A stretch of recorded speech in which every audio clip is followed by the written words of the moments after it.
जब मैं जागा तो मौसम साफ हो चुका था। मैं सारी रात पेड़ के ऊपर बैठा रहा। सुबह जब मेरी आँख खुली और मैं जागा तो मैंने देखा कि मौसम बिल्कुल साफ था। समुद्र शांत था। समुद्र का तूफान बिल्कुल शांत हो चुका था। मुझे दूर समुद्र में अपना जहाज़ खड़ा दिखाई दिया। मुझे दूर समुद्र में अपना जहाज़ खड़ा दिखाई दिया। इस द्वीप पर जिंदा रहने के लिए मैंने जहाज़ से कुछ सामान लाने का निश्चय किया। मैं बिल्कुल सुनसान द्वीप पर था, जहाँ दूर दूर तक कोई नहीं था। जीने का भी कोई साधन नहीं था वहाँ पर। तो मुझे जिंदा रहने के लिए अपने जहाज़ पर जाना था। जहाज़ से खाने का, रहने का, कपड़े, ये सारा सामान लेकर आना था ताकि मैं इस सुनसान द्वीप पर जिंदा रह सकूं। मैं तैर कर वहाँ पहुँचा। मैं तैर कर गया क्योंकि और कुछ मेरे पास नहीं था जहाज़ पर पहुँचने के लिए। जहाज़ पर एक रस्सा लटका था। जहाज़ के बाहर एक रस्सा, बड़ा मोटा सा रस्सा लटका हुआ था। मैं उसी की सहायता से जहाज़ पर चढ़ गया। उसी के सहारे मैं जहाज़ के अंदर गया।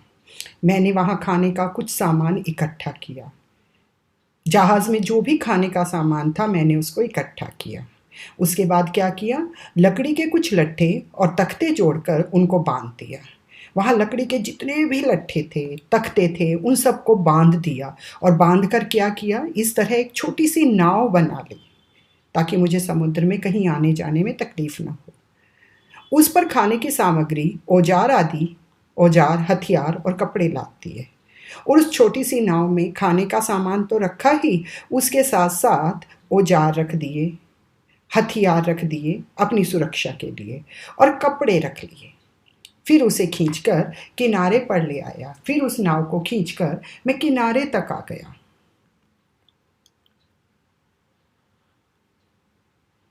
मैंने पहाड़ी की चोटी पर चढ़कर चारों ओर नज़र दौड़ाई। जब मैं उस सुनसान टापू पर पहुंचा तो वहां पर एक पहाड़ी थी। उस पहाड़ी की चोटी पर चढ़कर मैंने चारों तरफ नज़र दौड़ाई।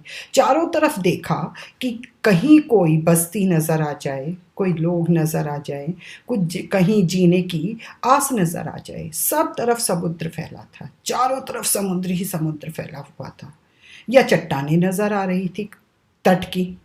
तभी मैंने एक चिड़िया पर गोली चला दी, यह देखने के लिए क्या इस टापू पर कोई है, जंगली मनुष्य हो, कोई डाकू हो।